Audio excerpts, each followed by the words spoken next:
السلام عليكم ورحمة الله وبركاته. ازيكم حبايبي؟ عاملين ايه؟ يا رب تكونوا بخير ومبسوطين ومتهنيين. طبعا ما تخافوش من الشكل اللي قدامكم ده منظر مطبخي. طبعا شكل لا يسر عدو ولا حبيب زي ما انتم شايفين كده. بس انا والله كنت تعبانة اليومين اللي عدوا دول، كان عندي دور برد جامد، والبرد كان جاي لي في عظمي كله. يعني كان دراعي كده، كان دراعي الاتنين كانوا بيوجعوني من عند الكوع كده لحد الكتف. ورحت كشفت وخدت علاج والحمد لله احسن يعني دلوقتي. فأول ما حسيت كده بتحسن طبعا جريت على المطبخ، كأي واحدة وكأي ست طبعا أهم حاجة عندها المطبخ وتعمل أكل لعيالها. فأنا قلت بقى أقوم النهاردة هروق المطبخ كده وأعمل أكل بسيط كده قدامكم، ويا ريت تكملوا معايا الفيديو يا رب. طبعا أهم حاجة في المطبخ المواعين، لأن هي اللي بتكركب الدنيا وهي اللي بتبهدل الدنيا. طالما غسلت المواعين تحس إن المطبخ كده راق. فربنا كده يا رب يشفي كل مريض ويعافي الناس كلها ويشفيهم. المرض ده أوحش حاجة يعني. يعتبر الفقر أو قلة الفلوس مش حاجة جنب الصحة، أهم حاجة الصحة. ربنا يا رب يشفي كل مريض بحق الأيام المفترجة، ويعدي الأيام دي على خير يا رب العالمين، وكل سنة وانتم طيبين. ورب كده يجي رمضان واحنا كلنا في أحسن حال بإذن الله. الحمد لله بقى خلصت المواعين وغسلت الحوض. اظن الشكل ده كل الستات بتتمناه. طبعا ان حوضها كده يبقى فاضي بالدنيا واللي عليها، مش عايزة حاجة تاني. هنا بقى يا جماعة بواقي الاكل اللي طبعا اللي ما اتاكلش عندنا، احنا بنلم كل الاكل ونوديه للفراخ. احنا ما بنرميش حاجة في الزبالة خالص، طبعا حرام ان اي حاجة تترمي في الزبالة. خصوصا ان احنا عندنا طيور، انما الناس اللي ما عندهاش طيور بتحاول تعمل طبعا في الايام اللي احنا فيها دي دلوقتي تعمل على قدها، بحيث انها ما ترميش اي حاجة. ده سمك مشوي كان طعمه مش حلو، العيال مرضوش ياكلوه. فقلت طبعا ايه، انا هجهزه كده في اكل الفراخ مش هرميه في الزبالة.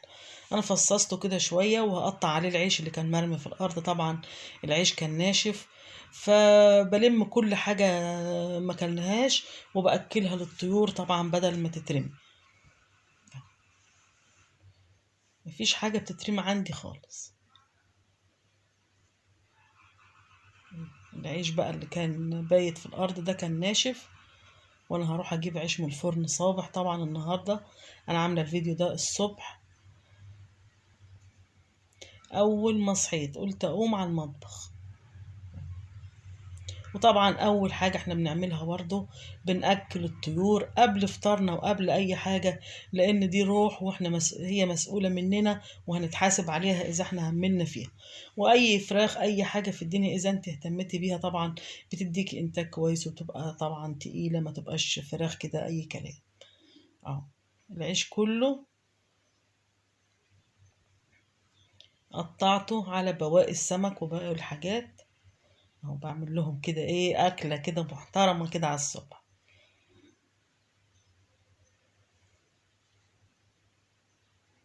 طبعا العيش ناشف كده مش هيعرفوا ياكلوه، فانا ببله بميه، احط علينا حاطه كده شويه ميه في الكاتل عشان تبقى الميه سخنه، والسمك كده يبوش لان السمك كان بايت وكان ناشف. الميه سخنه، وهسيب الاكل يبرد براحته، لان ما ينفعش تحط الاكل سخن طبعا قدام الطيور. هركنها بقى على جنب، واول ما يبرد اخده ارمله.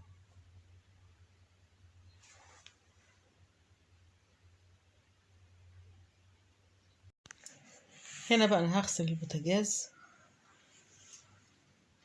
انا بولع العيون كده دقيقتين اتنين بالظبط مش اكتر، عشان الدهون اللي عليها بتسيح. وجبت بقى حتة من اللهلوبة كده بتنضف البوتاجاز وبتلمعه وبتشيل اي دهون فيه. شلت بقى العيون بالراحة. مسافة ما انت بتحط عليها السلكة العين بتبرد، يعني ما تقلقيش يعني. امسكها بالراحة وامسك العيون بقى كلها. لازم كده ايه تتغسل طبعا، لان بتبقى كلها دهون ورواسب وحاجات.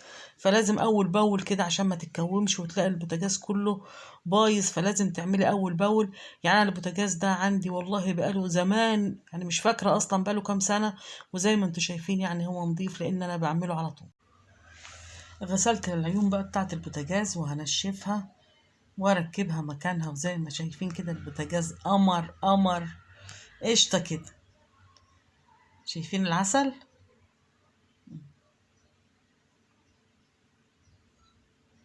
انا كده مش عايزة اطبخ عليه ولا عايزة اعمل عليه حاجة عشان ما يتبهدلش تاني.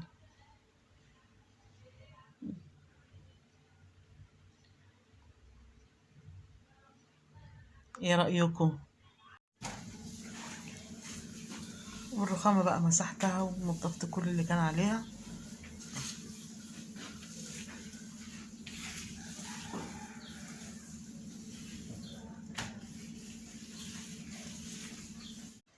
انا بقى قلت ايه، هنزل تحت كده اعمل الصلصة بتاعت البسلة عشان ما بهدلش المطبخ. قال يعني ان انا مش هطبخ في المطبخ تاني، خايفة عليه. انا هعمل الصلصة وهطلع اكمل الاكل فوق. انا اول حاجة طبعا جبت البصلة وقطعتها. البصلة احمرت اهي. كان عندي 4 حتت لحمة، الحمد لله، فضل ونعمة طبعا. ربنا بس يديمها علينا نعمة في الأيام دي ويعديها على خير يا رب. أقلبهم كده تقليبة حلوة كده بالبصل.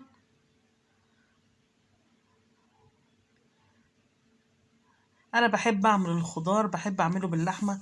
بحب أحط اللحمة في قلب الصلصة. في ناس كتيرة بتسلق اللحمة الأول وبعد كده تاخد منها الشوربة تطبخ عليها أو ترجع ترجعها تاني في الخضار اللي هتعمله.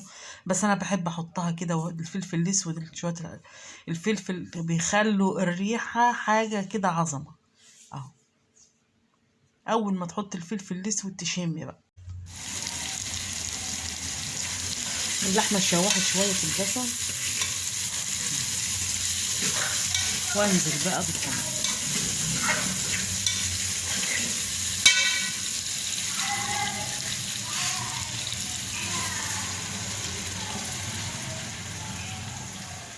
وعبال اللحمة بقى ما تستوي هعمل شوية رز كده اللي هي حبة وحبة. أبو حمد بيحبه عن الرز أبو شعرية، بيقول يعني دايما اعمليه. طبعا حطيت شوية زيت وحتة زبدة وغسلة شوية رز. أول ما يحمروا بنزل ببقية الرز التاني. وكنت مسخنة الشوربة، كان عندي شوية شوربة مسخناهم على العين التانية اهو. اهو.